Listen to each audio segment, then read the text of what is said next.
안녕하십니까. 신의 한수의 신의식입니다. 저희가 오늘 김동민 일병은 왜 범인이 아닌가에 대해서 유가족분들을 모시고 일부에서 이야기했습니다. 일부에서 최충걸 하사의 어머님의 육성을 들려드렸는데요. 이것은 인터넷 아니 방송을 통해서 처음으로 공개되는 내용입니다. 2부에서도요. 최초로 공개되는 530 GP 사건의 내막, 월간조선 오동용 기자의 녹음 파일을 공개하겠습니다. 신의 한수 이제 시작하겠습니다. 안녕하십니까. 안녕하세요. 예. 일부를 진행하면서 아버님도 상당히 떨리시는 마음으로 녹음 파일을 들으신 것 같고, 또 형님분도 이 떨리는 마음으로 녹음 파일을 들으면서 정말 제가 봐도 이거는 정말 내음반 폭행에 의한 하극상 사건이 아니다라는 느낌을 강하게 받습니다. 자, 2부에서는요. 월간조선 오동용 기자가 박준영 상병이었죠? 일병이요. 일병. 박준영 일병의 인터뷰 내용, 녹음이 있습니다. 이 녹음 파일을 듣게 되면 그 당시에 미상화기 9발에 의한 북한군의 공격이었다는 내용이 더 확신을 갖게 됩니다. 잠시 한번 설명을 해주시죠. 네, 이 박준영 일병이 지금 이제 들려드릴 내용에 대해서 거기 보면은 거의 뭐 저희가 묻지도 않았는데 그때 당시 어떤 일이 있었는지를 자세히 설명을 하거든요. 네. 근데 이 친구도 군에서 수사관이 만난 뒤로 국감에 가가지고 이것은 다 부모들이 강제로 너무 강요를 해가지고 한 어쩔 수 없는 자백이었다라고 번복을 했고요. 그래서 이 친구가 국가유공자 7급에서 6급으로 이제 상향이 됐죠. 이 진술을 번복한 뒤에. 아까 최충걸 하사도 국감에서 유족에 의한 강요다. 부모님이 이렇게 얘기한 내용이 있는데도 불구하고 그렇게 증언을 하고 난 뒤에 징역 6월에 집행유예 2년인 기간인데도 불구하고 중사로 진급이 되지 않았습니까? 네. 그런데 박준영 일병도 마찬가지로 국감에서 증언한 뒤에 6급에서 7급에서 6급으로 네. 국가유공자 등급이 올라갔다는 얘기죠. 네. 6급이면은 저희 사망자 부모님들이 받는 유족연금하고 거의 비슷한 연금. 더 높은가요? 높지. 네. 더 높습니까? 6급 이하에 해당되고 6급은 약 138만 원 정도. 우리는 121만 원. 아니 아버님은 121만 원인데 100만 원. 네, 독자가 아닌 데는 100만 원. 저희 같은 경우는 아니, 103만 원 정도 되거든요. 독자는 이제 거기서 27만 원이 더 들어갔습니다. 아니 이해가 좀 안 갑니다. 유족들보다 더 큰 대우를 받을 일이 뭐가 있습니까 이게? 그러니까 논란을 만들었잖아요. 그리고 유족들이 협박을 했다. 강요를 했다. 그런데 진술 내용은 월간조선의 오동용 기자입니다. 자, 시청자 여러분들, 녹음 파일 내용을 들어보시면서 이것이 정말 강요와 협박에 의한 녹음이었는지 여러분들의 판단을 구하겠습니다. 녹음 파일 한번 들려주시죠. 들어오다가라고 그랬나? 진치 점령 완료한 다음에 복귀하다가 들어오다가 그런 것 같아. 갑자기 여기서 꽝 하는 폭음 소리가 들렸어요? 그래. 그러고 보니까 9발이 떨어졌다 그러는데 그러면 쿵 소리가 10분 정도만 들린 게 아니었겠네. 쿵쿵 들리면 그렇지. 쿵쿵쿵. 포대 사격하시는 거 보셨죠? 네, 그렇지. 일체히 같이 쏘면 한 번에 들리죠. 그 소리가 클 뿐이지. 한 번에 떨어졌을 수도 있으니까 쿵쿵쿵쿵 해서. 그러니까 한 번에 봐봐. 상황은 몇 초만이야? 그러니까 가만 한게 몇 초만 끝내. 1분, 2분 도발해버리면 저희가 다 알아보고. 그러니까 그러면 도지부장이 그때다가 죽였을 거 아니에요. 일단 복귀가 우선한다. 복귀가 우선이니까. 근데 그걸 보고 멈춰 생각을 해보세요. 부상당했는데 멈춰, 숙여, 경계서 애들 죽을지도 모르면서 복귀를 시켜야 돼. 안전가옥으로 들어가야 돼. 그게 우선. 누가 뭐라도 서둘러서 지시로 복귀를 했으려고? 대충 몇인 거 같아.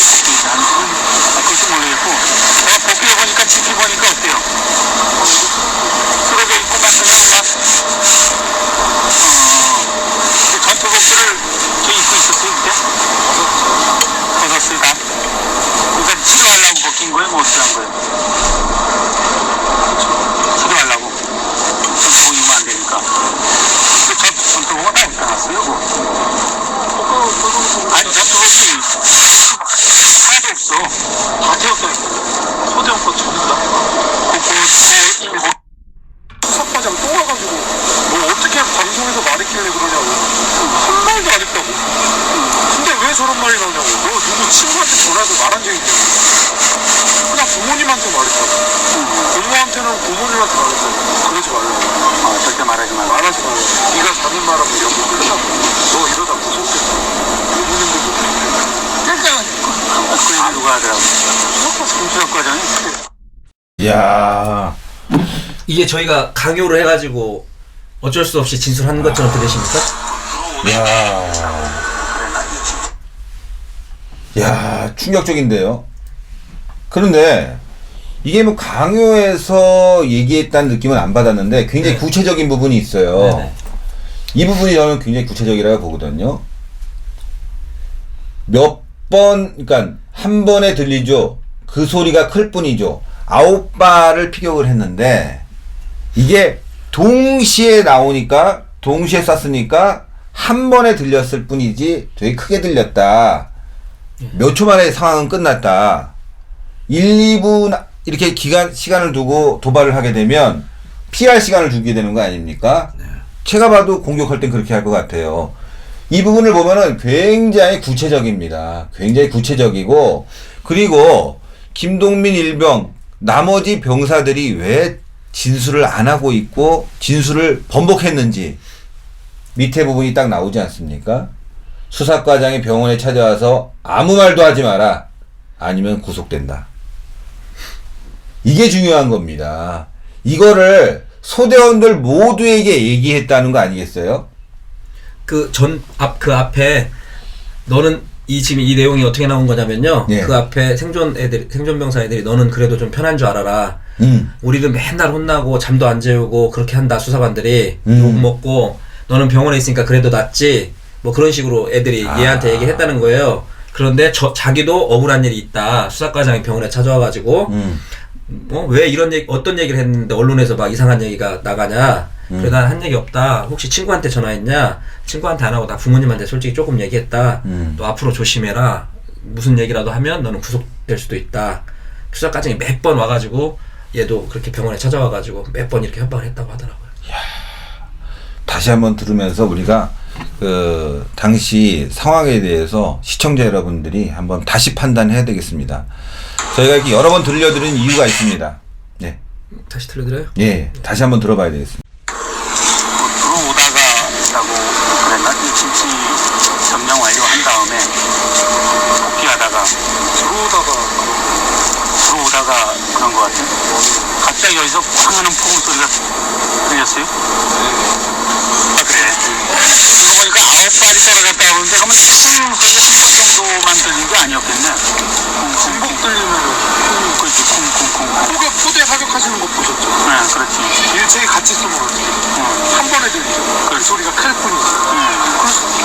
한 번에 떨어졌을 수도 있으니까 쿵쿵쿵쿵 해서. 그러니까 한 번에 봐봐.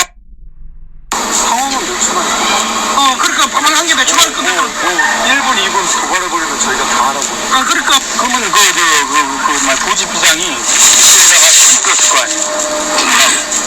일단 복귀 공소를 할 거예요. 복귀가 우선이니까. 근데 그걸 보고 멈춰 생각을 해보세요. 부상당했는데 멈춰, 숙여, 경계서 애들 죽을지도 몰라요. 복귀를 시켜야지. 안전가옥으로 들어가요. 그게 무서운 거예요. 누가 뭐라도 서둘러서 지시로 복귀를 했어요, 저거? 했던 것 같지, 복귀. 그것도 모르겠고. 내가 복귀해보니까, 지켜보니까 어때요? 쓰러져 있고 막 그냥 막, 전투복들을 걔 입고 있었어요, 그때? 벗었어요, 다? 그러니까 치료하려고 벗긴 거예요, 뭐 어떻게 한 거예요? 치료하려고. 전투복 입으면 안 되니까. 근데 전투복은 다 어디다 놨어요, 그거?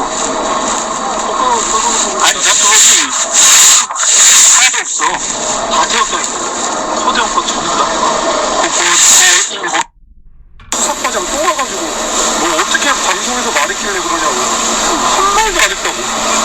근데 왜 저런 말이 나오냐고. 너 누구 친구한테 전화해서 말한 적이 있냐고. 그냥 부모님한테 말했다고. 부모한테는 부모님한테 말했다고. 그러지 말라고. 절대 말하지 말고. 말하지 말라고.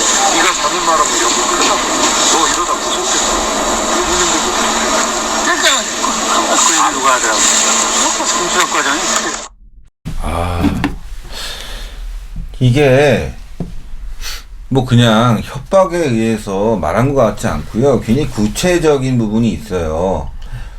이런 그 상황, 적군의 도발 상황이 생겼다. 제일 먼저 해야 될 일이 뭐겠습니까? 무전병원. 도발당했습니다. 뭐 미상하게 9발 먼저 얘기해야 되는 게 정상적인데 실제 공격을 받게 되니까 행동 지침이 다로 나오네요. 멈춰, 숙여, 경계서, 너희들 죽을지도 몰라. 복귀를 시켜야죠. 맞죠? 보고보다 생명이 우선이잖아요. 그 다음에 보고를 해야 되죠. 이런 부분들은 실제로 경험하지 않거나 상황이 생기지 않으면 얘기할 수 없는 부분들이죠. 만약에 어떤 뭐 지시에 의했다거나 강요에 의했다거나 외운 걸 암기했다거나 그렇다면은요 이러한 답변이 나올 수 없는 거죠. 아주 구체적이면서 그 상황을 아주 잘 설명했네요. 예. 그 다음에 이 부분 다 태웠다. 증거 인멸한 거 아니겠습니까? 그 다음에 수사과장이 찾아와서 아무 말도 하지 말라고 그러고 아니면 구속된다고 협박했다. 녹음 파일에 다 있네요. 오히려 협박한 거는 군 관계자지 네. 유족이 아닌 거잖아요. 네네. 예. 이 사람들 입장에서는 유가족보다 더 무서운 게 뭐겠어요? 자기가 군인 신분인데 그렇죠. 협박 당한다면 바로 수사과장 이런 사람이 더 두려운 거 아니겠습니까? 이 내용만 본다면은 이거 엄청난 내용이고 이렇게 진술을 했는데도 불구하고 국정감사에서는 유족의 협박이라고 얘기했다. 그러고 난 뒤에 7급에서 6급으로 상향 조정됐다. 아, 그게 유가족보다 훨씬 더 많은 대우를 받는 그런 국가유공자가 됐다. 아니, 그러면 박준영 일병이 당시 전투에서 만약에, 아니, 그러니까 전투는 그렇다고 치고요, 이거는. 이 사람이 국가유공자가 될 만한 더 큰 이유가 있습니까? 다른 병사들보다도? 아니 대부분 다 국가유공자 7급이 됐고요. 예. 7급은 뭐 한 30만 원 정도고 6급하고는 차이가 사망한 장병하고 거의 비슷한 대우니까요. 상당히 근데 이 친구는 뭐 한 3일 정도 돌아다니도 아무 큰 문제가 없이 돌아다닐 정도인데 여기 뒤에 이렇게 좀 살점이 떨어져 나갔어요. 큰 파편에 딱 맞아가지고. 근데 그때 당시에는 한 3일 정도는 자기도 몰랐다고 하더라고요. 그냥 나중에 보니까 여기가 이만큼 그 어떤 큰 파편에 이렇게 돌에다 나갔다고 해야 되나? 그 정도의 상처. 저는 직접은 못 보고 그 사진으로만 봤는데 여기 이 정도 나가. 계란 크기 정도로다가 들었어요. 큰 파편에 살짝 이렇게. 근데 지금 6급 받은 애가 다른 친구가 한 명 또 있는데 김유학 일병이라고. 이제 그 친구는 여기 가슴에 이런데 이제 파편들이 박혀가지고 저희가 봐도 조금 병원에도 오래 있었고 좀 위험한 상태였었죠. 자, 또 그 다음 한번 얘기를 해주시죠. 네, 이제 지금 쭉 이어서 오늘은 이제 동민이가 범인이 아닌 이유에 대해서 저희가 설명을 하고 있는데요. 네. 뭐 많이들 들으셨겠지만 사실은 동민이를 범인으로 단정하려고 하면 우리나라는 증거재판주의니까요. 증거가 있어야 되거든요. 예. 근데 동민이가 사용했다는 총이나 수류탄 손잡이에 잠정 지문이 현출되지 않았다는 국방과학수사연구소의 감정서고요. 아, 이거 중요한데요. 네, 한번 보시죠. 아니, 김동민이 그거 닦았답니까? 아니 장갑을 낀 것도 아니고 닦은 것도 아니고 뭐 그런데 탄창 수류탄 손잡이에 잠정 지문 현출되지 않았다. 그런데 뭐 저번에 그 송 회장님이랑 만났던 수사 관계자들이 이거는 뭐 지문이 잘 현출되지 않는다 이런 식으로 저희한테 핑계를 댔는데 이 거짓말인 게 3년 후에 181GP에 내무반에 수류탄이 터졌는데 범인이 자백을 안 해, 터트리고 그냥 도망가가지고 이 친구를 못 찾고 있을 때 그 이병을 어떻게 잡았냐면은 그 친구 수류탄 손잡이, 탄창도 아니고요. 수류탄 손잡이 작잖아요. 수류탄 손잡이에서 황희병의 지문도 채취했고 체액을 해가지고 거기에 DNA 감시까지 해가지고 찾았는데 우리 애들은 우리 저기 동민이 같은 경우는 탄창, 뭐 총, 손잡이 이런데 어디에서도 동민이의 지문 현출되지 않았어요. 탄창은 그 GP 막사 앞에다가 하나 그 떨궈놨잖아요. 네, 그 탄창. 자기가 이제 총을 쏘다가 2발이 남아 있었다고 그러더라고요. 네네. 나가진 않았는데 다른 탄창으로 갈아 끼면서 갈고 던졌다고 그러더라고요. 그리고 수류탄과 관련된 수류탄에서는요. 그 지한통에서 그 테이프로다가 그렇죠, 테이프. 예. 세 겹으로 감겨져 있다 그러더라고요. 그 세 겹을 뜯어내면서 해서도 그 이게 테이프에서도 지문이 검출되지 않았다는 건 정말 그러니까 이해가 안. 이건 말이 안 되죠. 테이프는 끈적끈적하기 때문에요. 그거는 뭐 유리에다 찍는 것보다 더 확실하게 지문이 찍히는데 거기서도 발견되지 않았다? 김동민 일병 진술을 보니까 화장실에 가서 그거를 테이프를 뜯어갖고 수류탄을 빼고 안전핀 손잡이를 빼고 안전핀 손잡이는 호주머니에 넣고 내음 안에 들어가서 뭐 좌측 쪽을 보고 던졌다. 그 폭한 굉음이 들렸다라고 했는데 지문이 물론 수류탄에서는 뭐 터졌기 때문에 찾기 좀 어렵다고 치지만 수류탄을 이 박스 안에 들어있는 거를 깔 때 네. 거기 테이프를 풀어야 되거든요. 그리고 박스에도 그 지문이 남았을 것이고 테이프에 지문이 없다는 것은 정말 이거 진짜 다른 사건과 비교해도 이건 뭐 또 다른 것도 설명해 주시죠. 그 다음에 이제 이 동민이가 자기 총을 사용한 게 아니고요. 정은총이라고 하는 상병의 총을 사용했거든요. K1소 총인데 이제 국방부에서 그렇게 발표를 했는데 과연 상식적으로 이 총을 동민이가 훔쳐서 사용했을까라는 거에 대해서 한번 말씀을 드리고 싶어요. 보시다시피 한번 자세히 설명해 주시죠. 여기가 이제 GP 입구인데요. 중앙 통로고요. 이 문이 내무실 문이에요. 이게 방충망인데 밖으로 열게 돼 있어요. 안에 문은 여기 보시다시피 안쪽으로 열게 돼 있어요. 여기가 바로 동민이 관물대예요. 여기에 이렇게 보이는 총이 놓여져 있어요. 이 친구들은 자물쇠로 잠궈 놓는 게 아니고 바로 출동을 해야 되기 때문에 바로 관물대에 있거든요. 이 총을 훔친 게 아니에요. 여기 지금 총이 이게 지금 동민이 그 관물대예요. 그 옆에 총이 있어요. 관물대 옆에 거치대가 있어요.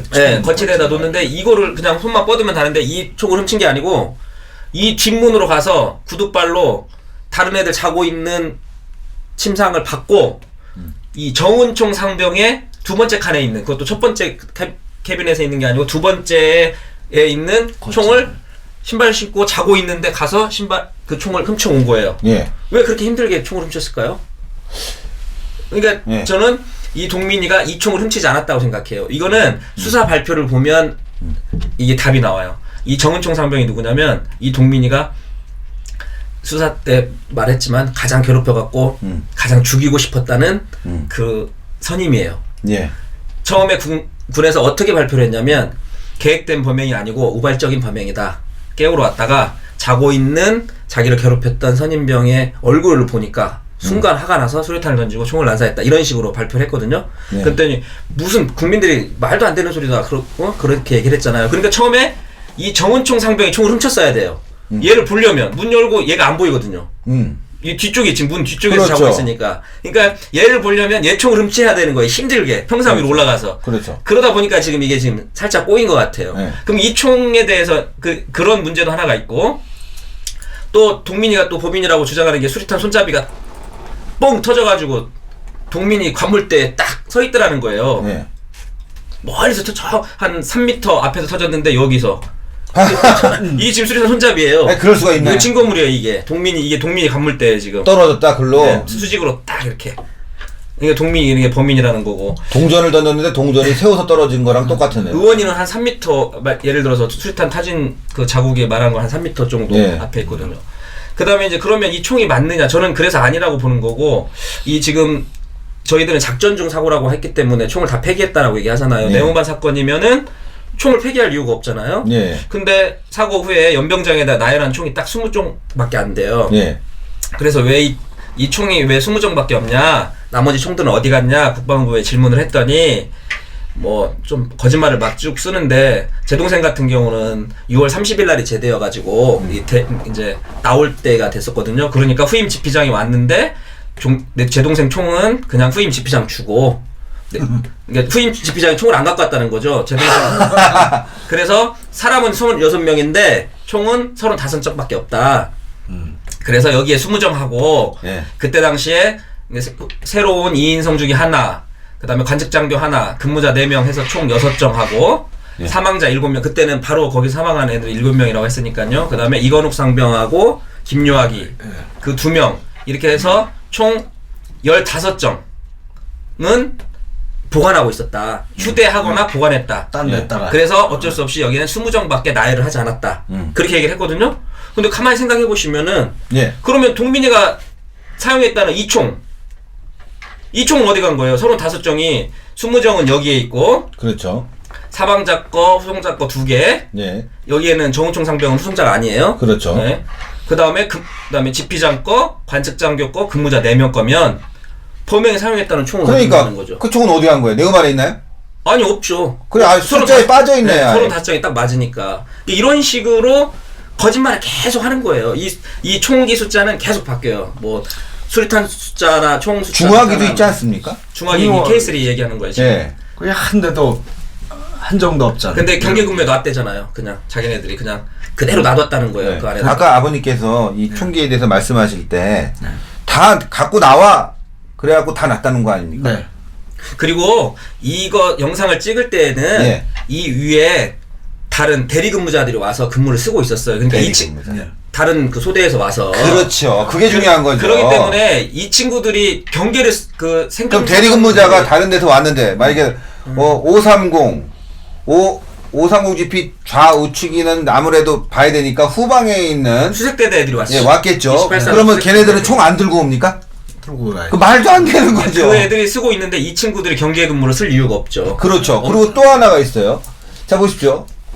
여기 보면 김종명 주의가 총기 후임자에게 GP장에게 자기 총을 줬다 그러는데 군대 다녀오신 분들은 잘 아실 겁니다. 총은 언제 반납합니까? 바로 제대 당일날 반납하게 돼 있습니다. 자, 제대 당일날 어떻게 합니까? 아시겠지만 제대하는 날 바로 자기 총기 신고할 때 반납을 하고 그 다음에 부대에다가 그러니까 나가는 이제 저녁 신고를 하면서 그 당일날 반납합니다. 그리고 예비군 마포 달고 사단으로 가서 신고하죠. 그때 반납합니다. 누가 일주일 전에 총을 반납합니까? 그러면 일주일 전에 총 반납하면 전쟁은 뭐 제대하면 전쟁 안 납니까? 군인은 그럴 수가 없습니다. 총기 번호 다 외우고 있지 않습니까? 네. 그런데 그러고 나서 GP장에 오면 자기 총기를 건네준다? 이거 말도 안 되는 겁니다. 여기서 군인은 지피장은 총기를 휴대하지 않은 채 투입돼요. 이거 왜 그럼 투입을 왜 해요? 그러니까요. 그리고 총기라는 거는 후임자가 오면은 그 총기를 전해주는 건 사실이지만 그 다음에 절차는 아마 무기고에다가 그 총을 놓게 되죠. 그 다음에 들어오는 전입자에게 또 다시 총기 신고식이 따로 있지 않습니까? 그래서 총기를 주게 되는데 이것만 보게 되면 이거 완전 당나라 군대도 아니고요. 이건 군대가 아니죠. 이거는 민간 사설업자들입니다. 이렇게 된다면은 이건 말이 안 되는 겁니다. 정말. 이거 국방부 정식 답변이에요, 이게. 야, 그럼 범행에 사용된 총기는 도대체 어디에 갔고 국방부가 얘기한 총기에는 김동민 일병의 지문도 채취하지 않았고 없고 또 수리탄에서도 지문이 나오지 않았다. 만약에 이 답변대로라면 이 안에 어딘가에 총기가 있어야 되죠. 말이 안 되는 게 말이 안 되죠. 제가 화가 나는 게 지금 화가 나네요. 여기다 총기를 놓을 수가 없죠. 그럼요. 굉장히 중요한 범행의 증거물이기 때문에 이거는 아마도 군 수사대가 가서 지문 채취를 하고 네. 그 다음에 그 안에 나온 총기 이제 탄환이 나가게 되면 안에 총열이 있지 않습니까? 네. 그 다음에 총열과 탄피, 네. 탄피를 수거해서 이 총에서 나갔는지 총도 지문이 있다고 그래요. 그래서 그 탄피에 나온 격발하게 되면 뒤에 그 놀이새 놀이새가 있죠. 그거 격발흔을 이제 네. 문중탄도 하고 지중탄도 하고 비교를 하죠. 그렇죠. 이 맞는지 안 맞는지, 필요하지. 이 총이 맞는지 안 맞는지. 그래서 이 탄피와 이 총이 맞기 때문에 김동민 일명이 얘기한 정은총 상병의 총이 맞다. 지문이 나왔다. 네가 거기서 가져왔다. 이런 내용이 하나도 맞는 게 없다는 겁니다. 총은 도대체 어디에 갔고 탄피와 이 정은총 상병의 총의 지문, 총에서 나간 이 총이 말이죠. 어떻게 보면 가늠쇠를 딱 때리면 다 똑같지 않다는 거예요. 네. 총이 모양마다 다 다르고 떨어질 때도 거기에 어떤 뭐라 그럴까 흔적이 남게 되는데 이게 모두 다 다르다고 합니다. 네. 그래서 미국이나 뭐 선진국들 총기 사고가 많이 나는 데서는요 그걸 보고 범인의 총을 알아낸다는 거죠. 내가 똑같은 뭐 어떤 구경의 총을 쏴서 사망 사고가 일어났어도 그 총의 탄피와 그 다음에 들어간 이 총알을 찾아내서 그 지문을 확인해서 이게 맞다 이렇게 하는 거지 무조건 구경만 가지고 그 총이다 이렇게 얘기하지 않는데 지금 이 수사 발표는요 총은 어디로 사라졌고 지문은 어디로 갔고 이거 하나도 맞는 게 없네요.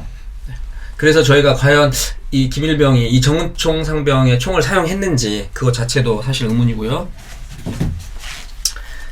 그 다음에 저희가 저번 시간에 왔을 때 말씀드렸듯이 제가 22일 날 김동민 일병이 현장 검증을 할 때 저희 유가족 대표 한 명씩만 들어가서 그거를 참관을 했었거든요. 근데 저도 그때 참관을 했었는데 뭐 혹시 되면은 그 영상도 있으니까 저희가 한번 나중에 틀어줄 기회 있으면 한번 틀어주겠는데 보시면 알겠지만 뭐 자기가 자기 의제대로 하는 게 아니고 꼭 자기가 한 행동을 하는 게 아니고 꼭 무슨 뭐 시나리오를 보면서 그냥 하는 것 같아요. 행동을. 그래서 조금 틀리면 그 옆에 있는 사람들이 광성 수사관이 한 발 더 와야지 거기는 안 되잖아 좀 더 와야지 막 이런 식으로 이제 현장 검증을 해서 저희가 이렇게는 현장 검증 못 하겠다 그리고 이제 거부를 하고 온 적이 있는데 그래서 이상해가지고 저희가 거짓말 탐지기를 좀 해봐라 동민이를 그래가지고 국방부 검찰단에서 한 거 이것도 민간에서는 안 해줘가지고요 못하고 국방검찰단에서 했는데 이 검사하신 김규동 검사관이 뭐라고 하냐면 얘가 너무 이상한 거예요. 검사 과정 내내. 보통 우리가 이제 검사를 받으면 좀 불안해해야 되는데, 그잖아요? 그런데 불안해하는 표정도 없고, 피검사자는 도저히 그러한 면모를 읽을 수 없었고, 제3자 입장에서 타인의 행위를 목격한 대로 전달하는 듯이 얘기하고 있었다. 제가 현장 검증에서 동민이가 하는 행동을 보고 느낀 거하고, 이분도 거짓말 탐지기를 하면서 동민이가 하는 행동을 그대로 느낀 거하고 똑같은 거예요. 제3자. 그 다음에 검사의 과정도 뭐 개호병들하고 웃고 대화하는 모습에서 과연 이 범행을 저지른 검사자인지 의문이 갈 정도였다. 그래서 본 검사관이 당혹스러울 수밖에 없었다. 이렇게 코멘트를 딱 달아놨더라고요. 그리고 이 친구가 거짓말 탐지한 것이 진실 반항이 나왔냐 그것도 아니고 전부 다 판단불능 이런 식으로 나오고 피검사자의 행동에 대해서 이렇게 코멘트를 검사관들이 해놓으셨더라고요. 제3자 당혹 이런 식으로 당혹할 수밖에 없었다. 근데 이게 완전히 제가 그때 현장 검증 때 느꼈던 그거하고 똑같아요. 제가 그 영상을 봤거든요. 저도요.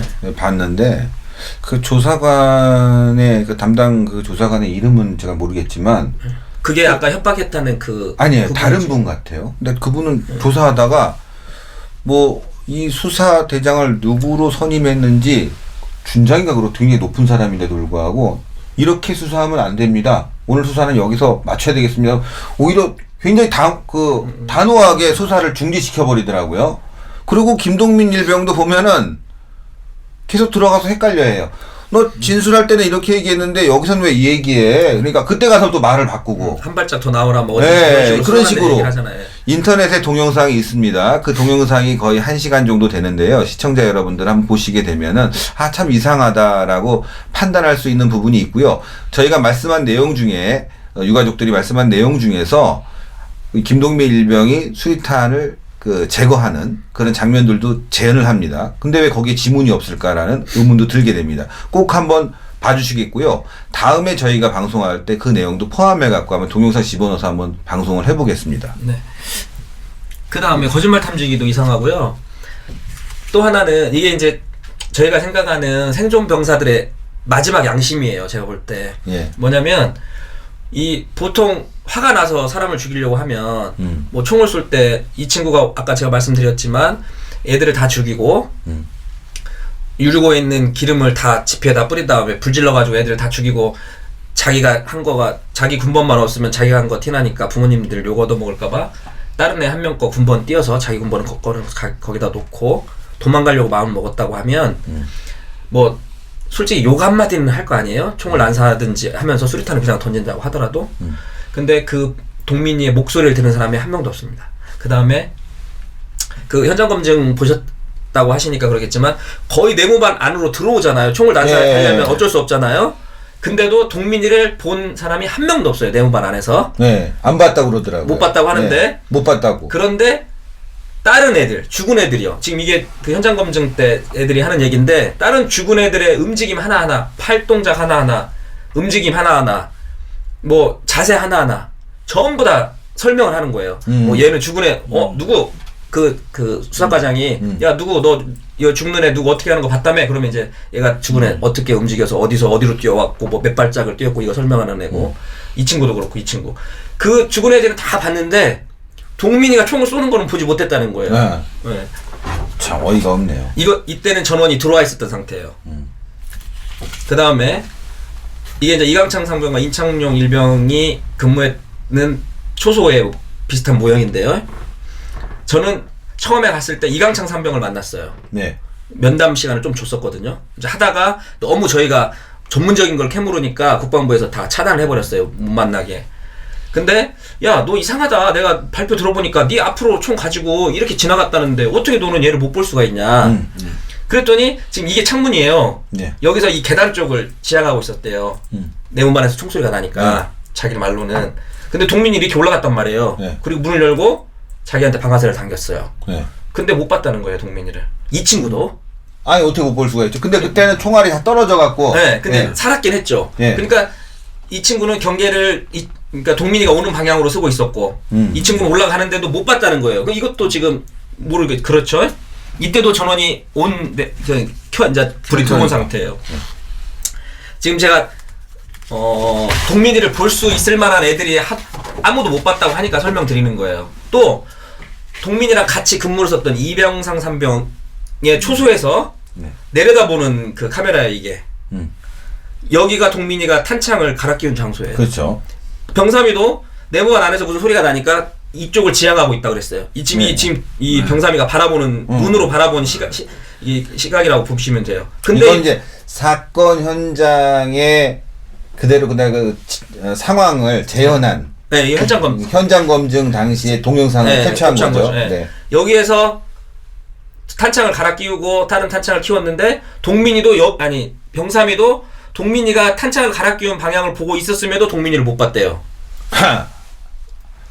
여기 당연히 보이잖아요. 여기 헌병대 당시에 현장 검증에 나오는 헌병대 그 부대원 같은데 당연히 보이네요. 네, 이게 눈이에요. 지금 이게 병삼이가 본 눈이라고 네. 생각하시면 되거든요. 네. 이 화면이.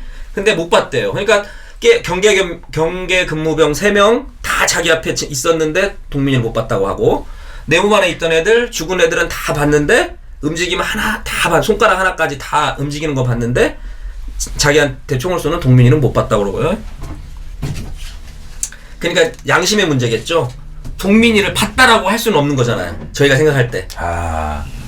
있잖아요. 군에서 뭔가 나중에라도 진실이 밝혀질 수 있을까? 뭐 그런 양심적인 그 바람에서 자기가 누구도 말은 뭔가 거기에다가 이제 뭔가 여백을 남겨놓은 것 같아요. 말은 그렇죠? 못할 흔적들을 거예요. 보지 않은 이상 진짜로 안 봤으니까요. 거기서 만약에 동민이를 봤다고 해버리면 나중에 진짜로 진실이 많이 밝혀졌을 때 그 친구는 완전 국방부에 시킨 대로 그냥 거짓말하고 조작에 가담한 애가 돼버리는 거죠.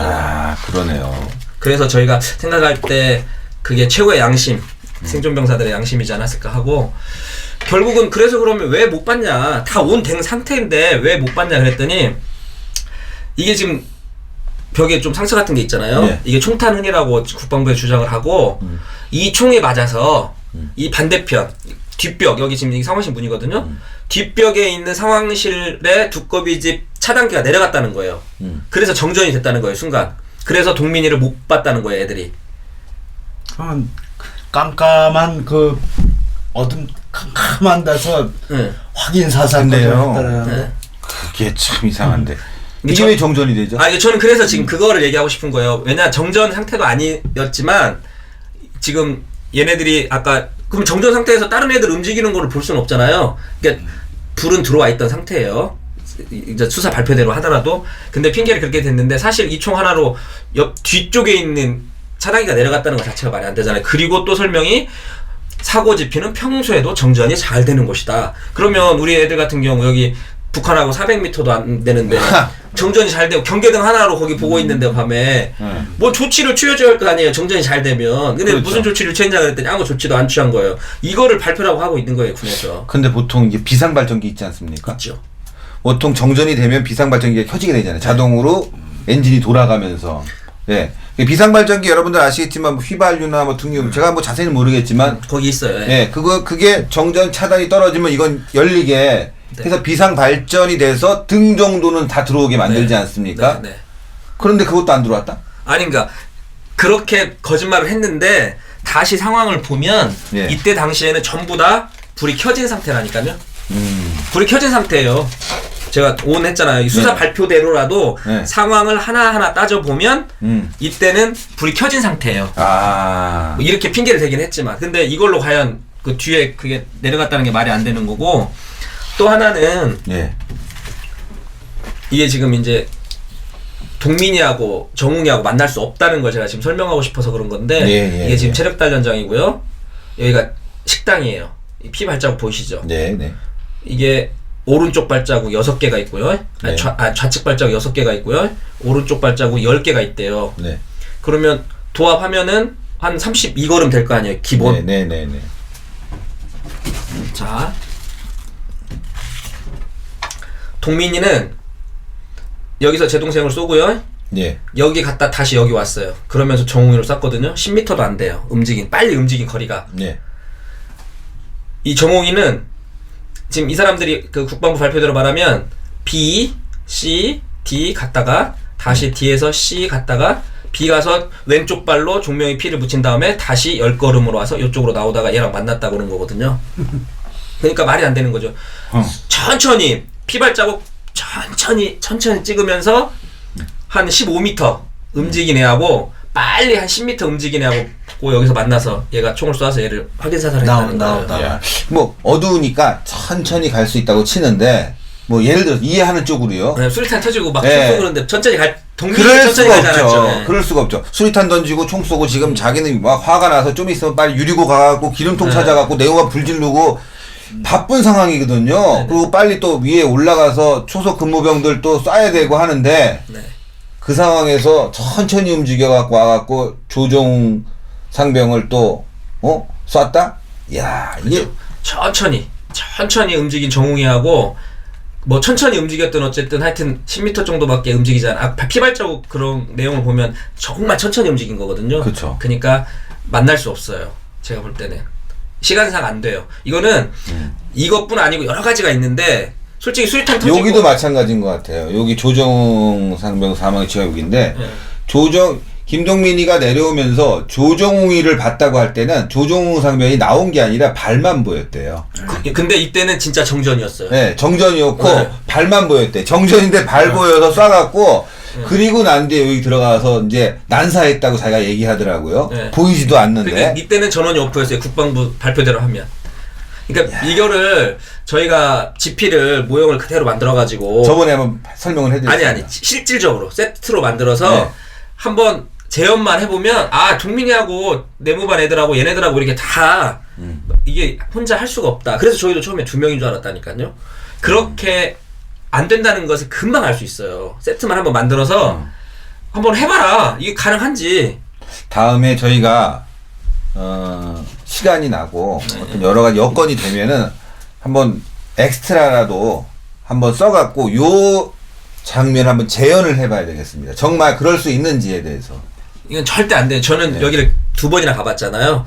안 돼요. 그러네요. 네, 그림으로 보시니까 10m라면요, 뭐 생각하기선 굉장히 길 것 같지만 10m 한 폭이 한 1.5m 가잖아요. 그쵸? 1.5m면 10m면요 걸어서 가더라도 몇 초 안 걸리죠. 네. 100m가 보통 느리게 뛰는 사람도 일반적으로 한 20초, 제 나이 때에는 한 20초가 좀 넘어갈 텐데, 그렇죠. 그럼 초로 나누게 되면 2초? 빨리 움직이면 뭐 3초? 네, 따다다닥. 근데 얘는 그 부상병 보고 그 어두운 상황에 왔다 갔다 하면서 만났다? 이야, 정말 맞아요. 답답하네요. 그리고 동민이 검거 과정도 잘 보시면 좀 이상해요. 예.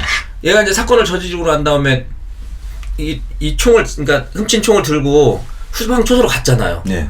그리고 지총은 거기에 있고요. 예. 근데 난리가 났어요. 근데 이병삼이는 그 다른 총을 들고 와도 아무 말도 안 해요. 예. 그리고 그 총을 놓고 지총을 놓고 이제 경계 건물 한 10분 섰대요, 같이. 그리고 한참 있다가 폭파 그 수리탄이 터지고 그런 소리가 났는데 10분을 근무를 해요? 다시 와가지고요. 이강찬 쏠려다가 이제 총알이 없어서 못 쏘고 아하. 다시 자기 근무지로 와서 훔친 총 놓고 자기 총 들고 25발이 있어서 아이고 이 병삼이를 죽여마려 고민하다가 이병삼 상병은 잘해준 그런 선임에 들어가거든요. 그래서 그냥 살려주고 같이 10분 동안 근무를 섰다는 거예요. 근무를 쓰고 있으니까 후임 집비장이 가만히 생각해보니까 자기를 공격한 게 아군의 복장을 하고 있더래요.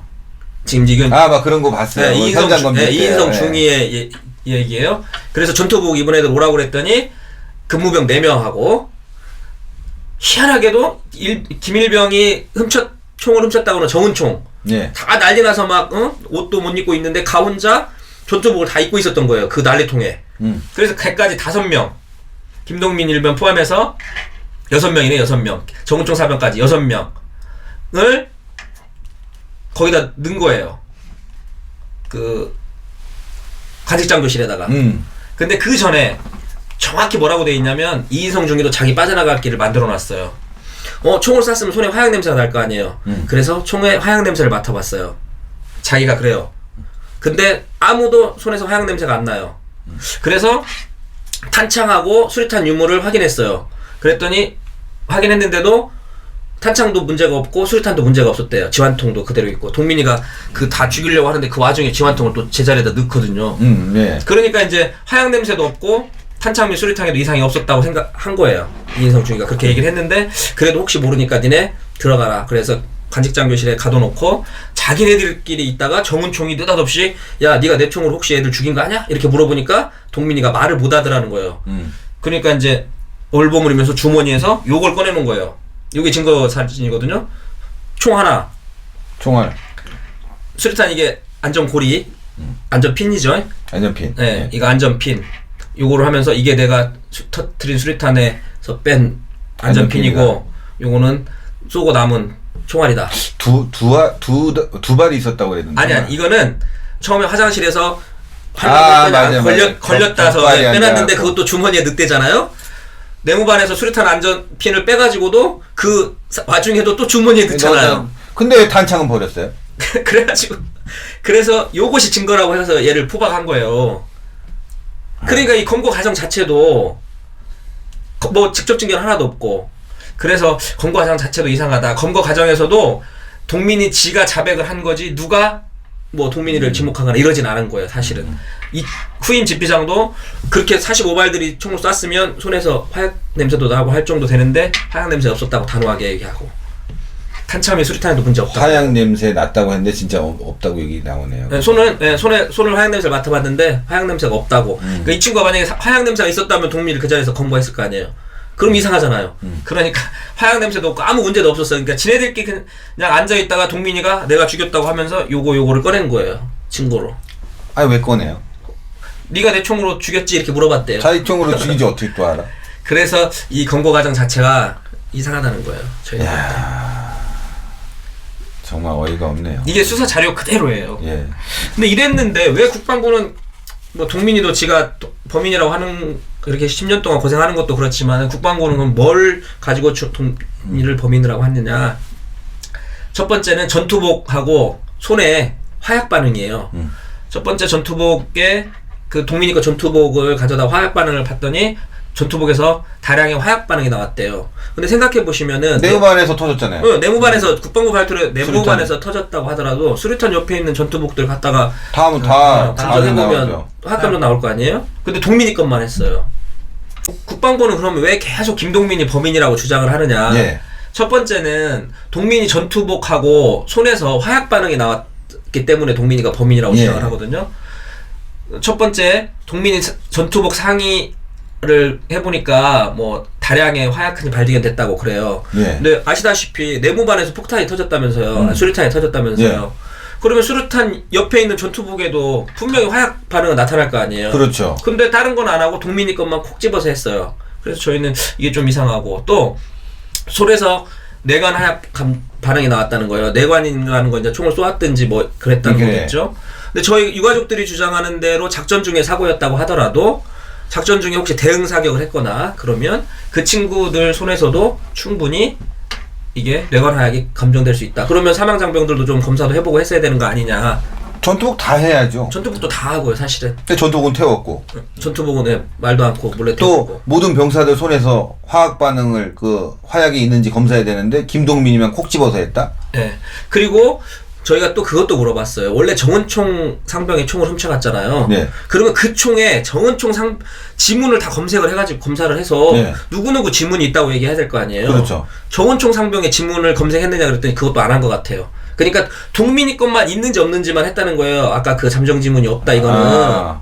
그러면 그게 정은총, 그러니까 이 지금 국방부에서 사람들은 동민이가 범인이가 동민이 것만 했다고 하고 유가족이 그렇게 주장하는 거면 자기는 수사 가치가 없어서 안 했다고 얘기하지만 예. 이런 것들이 합리적으로 충분히 의심할 만한 그런 내용들이기 때문에 우리가 증거로 받아들일 수 없다 생각하는 거고요. 만약 이런 국방부에서 말한 증거들이 다 배척된다고 하면 결국은 동민이 아까 말했던 자백밖에 남지 않는데 예. 사실은 불리한 자백은 그 자백으로서의 효과가 없잖아요. 자백도 마지막에 최후 진술에서 자기가 번복하는 번복했지 뉘앙스로 않습니까? 얘기를 했고요. 예. 그래서 저희가 과연 이야. 동민이는 범인이 아니다. 그 정도를 저희가 확신하고 있는 거죠. 요거는 조금 다른 얘기지만 전투복 얘기가 지금 여기 네네. 뭐 전투복과 관련된 얘기가 나와서 제가 네. 말씀을 드리는데 그 전투복을 다 태웠다는 거 아니겠습니까? 근데 그 부대 내에서 태운 것도 아니고. 근데 전투복을 태웠다는 건 사실 저희는 몰랐죠. 네. 그리고 종매회 같은 경우는 특히나 이제 저녁이 11일 남았기 때문에 뭐 옷을 뭐 싸놨을 수도 있고요. 가방에. 그래서 당연히 올 줄 알고 있었는데 오지 않았어요. 그래서 부모님들이 왜 전투복이 안 왔지 이렇게 고민을 하고 있었고요. 네. 그런 와중에 블로그 같은데 뭐 폐기하라고 온 방독면, 총기, 네. 뭐 전투복에는 피로 물들어 있었고 이런 내용의 글이 올라와 있고 또 제가 차를 타고 가다가 우연히 들었는데 2시 라디오에 예. 이 전투복을 태운 애가 이제 제대를 해가지고 아니 우리 부대에서 일어난 일도 아니고 그런데 왜 나무 부대에다가 이거를 소각하라고 하느냐 내가 소각장만 가면은 이 친구들이 막 우는 소리가 들린다 그러면서 그런 내용의 그 사연을 라디오에다가 제공을 했더라고요. 그래서 얘네들이 이거 전투복을 태운 것 같구나. 그래서 이제 2007년도에 국감에서 전투복을 어떻게 했냐 왜 유품으로 돌려주지 않았냐 그랬더니 처음에는 잘 모른다고 하다가 나중에 이제 전투복을 다 태웠다라고 인정을 하게 된 거죠. 그래서 이제 공식적으로 전투복은 태운 거가 된 거예요. 그러니까 맨 처음에 태운지도 몰랐는데 몰랐죠. 지나가다가 라디오에서 들려나오는 사연을 들었죠. 네, 그 얘기도 들었고. 그 사연을 듣고 질문을 해보니까 얘기 안 하다가 국정감사에 가서 태웠다고 공식적으로 국방부가 얘기한 거 아니겠습니까? 예. 그러니까 이제 그 뒤로 이 친구 그다음에 아까 박준영 일병도 전투복을 다 태웠다고 증언했죠. 이런 걸로 막 따지니까 그렇죠. 아까 녹음 파일에 네. 나왔어요. 그래서 이제 2007년도에 인정을 하게 된 거죠. 처음에 모른다고 야, 잘못했다가. 근데 그 사연을 들으면서요, 제가 참 그 전사한 병사들이 얼마나 억울했으면 그 자기의 전투복을 태운 거 아니겠습니까? 그런데 그 태운 그 사건 내용을 잘 모르는 병사 다른 부대에서 태웠어요. 그렇죠? 네, 다른 부대. 그 부대에서 그 옷을 태웠는데 그 병사가 사연을 갖다가 라디오에 보냈다는 거 아니겠습니까? 거기만 가면은 무슨 애들이 무슨 얘기를 하는 소리가 들린대요. 그래서 그 소각병인가 봐요. 자기 맡은 바 임무가. 그런데 거기를 못 가겠다고. 왜? 그러니까 지네들이 태우지 왜 여기다 태워가지고 그 억울한 혼들이 우리 여기 소각장에 있게 만드냐 이런 식의 하소연 섞인 사연을 보냈더라고요. 그 소리가 우리는 억울하다 이런 내용의 얘기를 그 소각장에서 들렸다고 합니다. 저희가 방송 시작할 때도요. 아까 일부에서요. 좀 이상한 일이 있었습니다. 정말 얼마나 억울했으면 그 병사들의 영혼이 구천을 헤매고 있는지 참 제가 가슴이 뭉클해집니다. 여러분들. 이 사건 꼭 밝혀야 되겠습니다. 마지막으로 한마디씩 좀 부탁드리겠습니다. 아버님 먼저 하시죠. 네, 아버님께서. 이 사고 장례를 치르고 난 후에 한 달 정도 후에 이제 생존 사병들을 만나러 다녔거든요. 네. 저희들이. 그래가지고 한 서너 명을 만나봤어요. 네. 근데 얘들 하는 얘기가 한 달이 아니고 몇 개월 후에 됐는데 사고 후에 한 달간인가 합숙을 하면서 이미지 트레이닝 거죠. 약을 먹어가면서 교육을 받았다더라고 애들이. 제가 네, 거기를 네. 갔다 왔어요. 네네네. 애들 그 보충중대? 예. 보충중대? 그 왜 갔냐면요. 애들도 한번 보고 싶기도 했지만은 제 동생이 이제 30일이 저녁이잖아요. 네. 근데 뭐 ROTC 가방 하나 띡 보내놓고 그 다음에 무슨 또 색 같은 거 하나 유품을 그렇게 보내는 거예요. 아버지가 거기를 못 들어가 계셔. 문 앞에다가 택배로 오니까요. 예. 근데 이제 그래서 참 진짜 이거 너무한다. 이후에 어떻게 됐든 나라에서 죽은 애들을 이렇게밖에 못해나. 안 되면 옆에 있는 부대라도 부탁해가지고 좀 인사도 하면서 박스에다 해서 부모님들한테 해야지. 택배로 보내가지고 문 앞에다 놔서 부모님 집에도 못 들어가게 하고 그런다 생각하고 있었는데 한 달 정도 지났는데 전역품을 찾아가라는 거예요. 예. 전역품은 유리로 돼 있잖아요. 유리가 네. 칼 뭐 이렇게 있잖아요. 그러니까 장교 그거 해주니까 그거는 택배로 못 붙이니까 직접 와서 찾아가라는 거예요. 네. 연대에 와서. 네. 그래서 갈까 말까 하다가 그래도 종명이 유품 중에 그럼요. 하나잖아요. 네. 그래서 이제 연대로 갔어요. 연대는 상당히 멀어요. 그래서 네. 가서 우리 애들 어딨냐고 물어봤더니 보충중대로 갔다고 하더라고요. 가봤더니 아까 말씀하신 대로 방에다가 이렇게 조금씩 집어넣어놓고 뭐 막 노래도 시키고 뭐 교육도 시키고 막 이러고 있더라고요. 이미지 트레이닝을 받았다더라고요. 교육 정신교육을 많이 받은 거죠. 사실은. 그러고서 그 후로다가 만나는 병사들마다 보니까 만나자마자 그냥 몸을 사시나무 떨듯이 떨더라고 다들. 사실. 녹취 파일에도 협박을 받았다는 유족들에게 협박을 받은 것이 아니라 군 관계자로부터 협박을 받았고 너 이러면 구속될 수 있어 라는 얘기에 녹취 파일이 있습니다. 시청자 여러분들 어떻게 생각하십니까? 정말 김동민 일병이 범인이라고 생각하십니까? 지금 김동민 일병은 아마도 대한민국 육군 창설 이래 가장 오랜 기간 군 교도소에서 있는 병사일지도 모르겠습니다. 법이 바뀌었지만 그를 아직도 육군 교도소에 수감하고 있는 이 현실과 그가 마지막에 던진 말 증거가 없다는 그의 말이 혹시 나는 범인이 아니라고 얘기하는 본심은 아닐까요? 신의 한수는 오늘 여기까지 하겠습니다. 나와주신 유족 여러분께 대단히 감사합니다. 수고했습니다.